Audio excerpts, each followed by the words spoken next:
This summer now is about putting the finishing touches. Hello and welcome to the Anglo-Italian Podcast YouTube channel. We are doing a series on Premier League predictions from a host of clubs, but we're talking the whole 20. So yes, every fan of every club is going to be joining me to give their views of the upcoming season. And we start at the very beginning, which is Arsenal. So I am blessed that I have got a co-host called Ruairi Criscuolo, who is an avid Arsenal fan, and he's going to give us the lowdown on Arsenal, of course. But before we start, make sure you subscribe to our channel. Make sure you get those notifications, because it's more important that you get all of the uploads that we'll be doing in the coming few days, weeks, and months. But we must also caveat this by saying we are doing this on the 30th of June. Yes, the 30th of June, believe it or not, because this is the only time that I'll be able to get Rory to join us for this edition. So let's see how Rory's doing. So, mate, pleasure to have you on for this first ever series episode, whatever we're going to call this. But starting at the top of the table, we are alphabetically at the moment top of the Premier League, so we're starting at the top. That's a blessing. And we've got the All or Nothing documentary to look forward to from the 4th of August, so I'm sure we'll be dissecting that in the coming few weeks as well. But we're going to talk about Arsenal more importantly. So Rory, talk to me and tell me, what was your thoughts about last season? Last season was like it really was like going through the ringer. I think the beginning of the season was so awful, where I thought, how long will Arteta actually survive, considering he had a kind of patchy start to life at Arsenal despite winning the FA Cup, with the start of the season being so rough and this being like Project Youth. I thought if it didn't get off to a bad start, it could have spiraled quickly. But credit to Arteta, he managed to turn us around. We had, for me, one of the most enjoyable seasons I've had in a very long time. For a bit, a team that I liked the most, like these players. I've not liked Arsenal players this much in a very long time. They're players that I want to do well. They're players that they don't have all the baggage that comes with the likes of Mustafi and Socrates and the rest of them. I feel like it was a real fresh start for Arsenal. Obviously, the way the season ended was massively disappointing. I think the main issue was the fact that we didn't invest in January. Arteta took a gamble. The gamble didn't pay off. Hindsight is obviously 2020, but I also think that being in the Europa League weirdly works better for this squad at the moment. We're not a Champions League team. I think we're a Europa League team. I think we get to play the youngsters a bit more in the Europa League, and it'll just breed a bit more confidence. So a disappointing season, but weirdly enjoyable. A lot of results that I look back on and go, beating Chelsea, beating United, beating Spurs. Like, there's a lot of results a lot of games I genuinely enjoyed. So I think, an enjoyable season, but disappointing ending. Briefly talking about the style of play, I mean, Arteta had this philosophy. I felt like the second season it kind of waned off a bit. Now, third season, as in last season, it seemed to kind of have a evolution. Like, there was games where you kind of ground out results, for example. There were times where obviously the youngsters need to have a better understanding of the game itself and grow into it a bit more. What have you made of how he's progressed at Arsenal side as well? Yeah, I think it's interesting because we've seen his style is much more clear now, and we've seen his philosophy and the football he's trying to play. I think for a while it was weird because he went through a period where he was really pragmatic, like crazy pragmatic, changing his tactics basically every game to match the game, and it worked well. Then after a while that stopped, and then sometimes he got caught and battered for refusing to change his philosophy. So I think we're seeing a manager learning the job, right? This is his first ever job. And I think now last season even, he finally got the chance to implement this philosophy properly. It was a squad where a lot of the players he didn't want weren't there anymore. Like he had the young players that he brought in. Don't forget, he spent 150 million on these players, right? He spent a lot of money. It was the first time it looked like a team and a squad that was Arteta's team and squad. And I think that's why we saw the style come through more clearly. I think at times we played beautiful, beautiful football. Even the Man City game that Arsenal fans never shut up about despite losing, the first half of that City game was genuinely some of the most breathtaking football I've seen from Arsenal in years. And I think just those little tastes, you're like, there's something happening here. And I think the philosophy is much clearer now. The players know their jobs. And this summer is about just adding a bit more, as you said, a bit more game management, a bit more wiliness, a bit more able to kind of keep a clean sheet in the last 10 minutes, not panic. And I think that's what this summer is for. But I think the football, when it works, again, Spurs at home was absolutely beautiful performance. And there's a lot of games, the Watford game where we scored 3 goals that could have just been all goal of the season contenders. Like at times, the football is absolutely stunning. And I think this is why there's a bit more patience with Arteta than fans who, like people who don't support Arsenal, they wonder how we've not got tired of him or sick of him yet. This is promising. Since Emery, this is really promising signs. So before we move into kind of your wants, and we'll talk about the players that have already been signed, I wanted to pick your brains on the back of house, so the likes of Edu and Kroenke. And I appreciate Kroenke is quite a sore subject with Arsenal fans, to be fair. But Edu in particular, I mean, last season I wasn't too sure about him. I'm still a bit unsure, but he seems to be creating a kind of philosophy in terms of what they're trying to achieve. And he's openly admitted that it's going to take time. It's not going to happen overnight. And I think he had a lot of criticism to begin with, especially when Arsenal weren't winning games. And then it's eased off as time has gone by the fact that you have made a few signings and people are starting to see the type of quality players that he's trying to bring into that squad.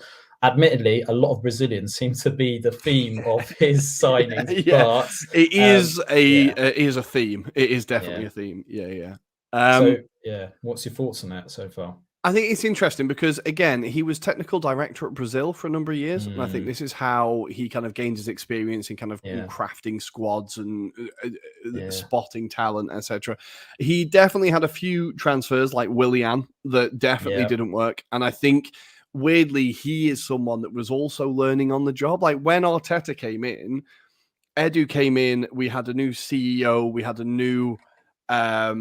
like all the backroom staff basically changed and they were all quite young. And I think what we're seeing is a lot of people learning on the job at the same time. And I think Edu has learned from some mistakes, as in the experiment with getting experienced players from other teams didn't work. So now he's going, okay, let's just change direction. And he has stuck to the direction. And I think something that's really exciting, not only because we all love Brazilian footballers, right? Everybody loves a Brazilian footballer. But I really like this Marquinhos signing that we've made. He's 19. He's a winger. We didn't have to pay money for him. His contract was running out. But we've paid Sao Paulo, I think it is 5 or 6 million, and said, this is to ensure that we have a relationship going on and going forward. And we get kind of first option on your youngsters, right? So I think Edu is really tapping into that South American and Brazilian market. I'm pretty excited because I think if we had an all Brazilian front three, that's pretty exciting. Yeah, definitely, right? I think he's definitely getting better. He had a few shaky summers, and I think there was moments where he was looking like he was going to lose his job. But I think it's also been helped by the fact that the Kroenkes now own 100% of the club. So obviously for a long time, they weren't investing properly, and Arsene Wenger was operating on a shoestring, and they didn't back him. But then they bought 100% of the club, and their argument, now I don't agree with it, but when Josh Kroenke had the interviews, he said, well, now we own the club, so we're going to support it. When we didn't own the club, we didn't want to put all our money in when the other backers weren't putting their money in. And I can see what they mean, but they did also oversee a huge decline within the club that they're now having to spend money to fix.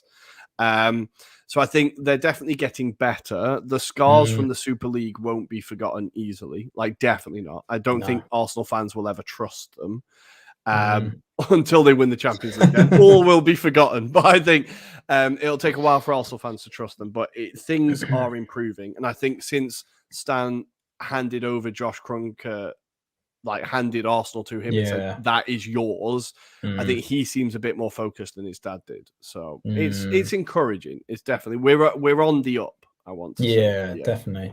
So you have got Fabio Vieira. So famous Vieira is in town. We've also got the American goalkeeper, Matt Turner, who will probably give Ramsdale a run for his money because he seems like quite a decent shot stopper.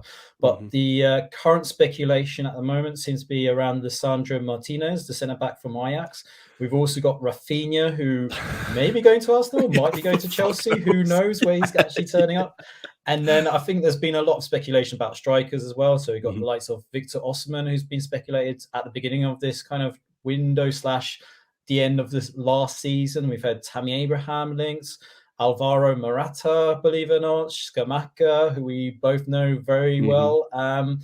So, yeah, I mean, we've also got Gabriel Jesus, who is supposedly going to sign, hopefully for your case, next few days. But, yeah, it's promising signs compared from last season where I think there was ambiguity around like the structure and how these players were going to fit in. Whereas now it feels like the players you bring in are going to fit into a certain system or, you know, they are going to claim a certain place. How does it feel for you personally?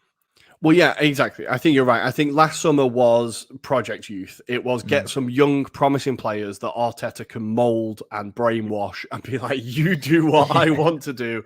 And that was the project last summer. People who said they didn't understand what Arsenal were doing, I thought it was fairly obvious what Arsenal were doing. Get young, promising players, pay less, turn them into better players, create a team spirit, get rid of that mood that hung around Arsenal for years. This summer now is about putting the finishing touches and getting the players again, like we said, with a bit more experience. I think we've addressed problem positions, right? The striker was obviously a position we needed to fix. I think Lacazette got 5 goals last season.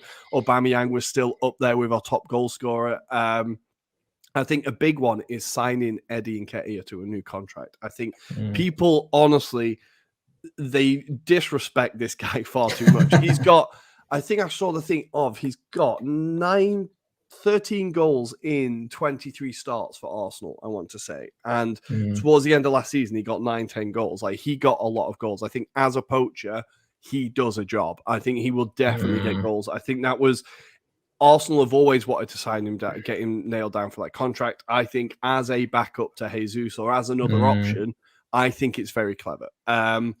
Jesus, I'm crazy excited about. I think he's a player that the whole time at Man City, I've thought, how good is this guy actually? Because he never gets a run in the team. He's, you know, the backup striker for a team that doesn't have a striker.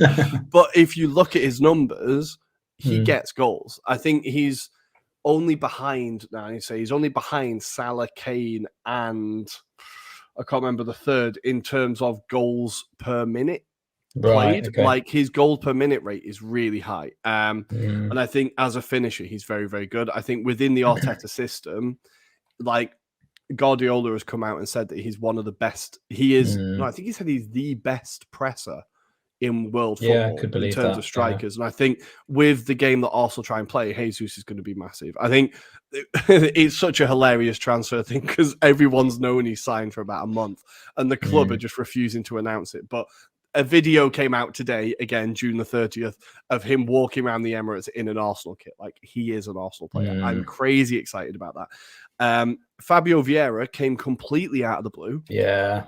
I'd never really heard of him. I'd kind of heard one or two things because I knew that he replaced Diaz at Porto after Diaz left, and I heard that this guy had been good.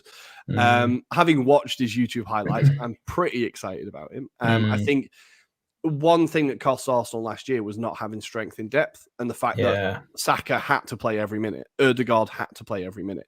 And I think Fabio Vieira maybe gives Ødegaard a bit of a rest. Yeah, definitely. And when Arsenal were at their best was when we had lots of small, tricky midfielders like Santi Cazorla and Jack Wilshere. And I think we're kind of getting a bit back to that. So I like the Vieira signing. We still have areas we need to address. I think we need cover at left back for Kieran Tierney because as much as I love KT, I would have him as Arsenal captain if he could stay fit.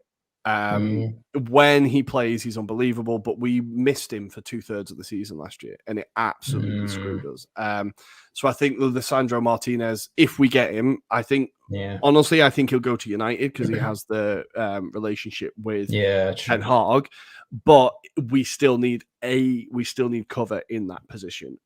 Someone that can do the kind of Ben White thing. He can play left centre back and play left back, like Ben White can play right centre back and right back. I think we need that kind of symmetry. So I think like that is a problem that's an area still needs addressing.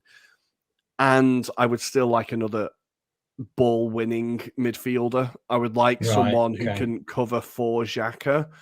Because I think Xhaka gets a lot of stick. I've given him a lot of stick. I think he's still weirdly underrated, but we need another option. Someone who may be a bit of a calmer head. I don't know. There's a lot of baggage that comes with Xhaka. So I think there's still areas to address. The only other one is Matt Turner as well, who I've been really impressed with for the US. He's got a crazy record with clean sheets. I think his last 4 or 5 games, he's kept clean sheets for the US now. The only thing he needs to work on is his feet. I think his distribution isn't great. And one of the biggest strengths of Ramsdale, I think, is that he can pass like a midfielder. Like his distribution is insane. So I think it's something that Matt Turner, they'll be developing on him with.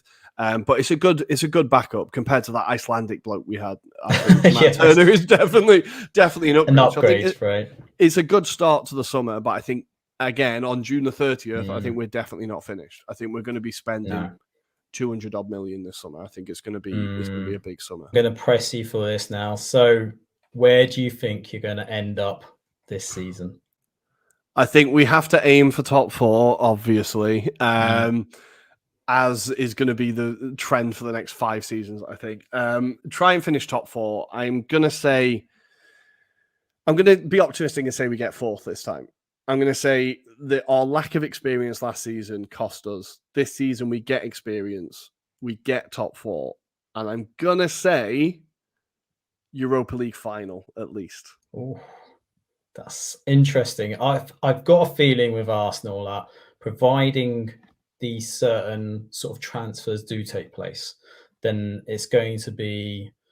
I think you guys can overtake where Man United and the likes have been trying to aim for.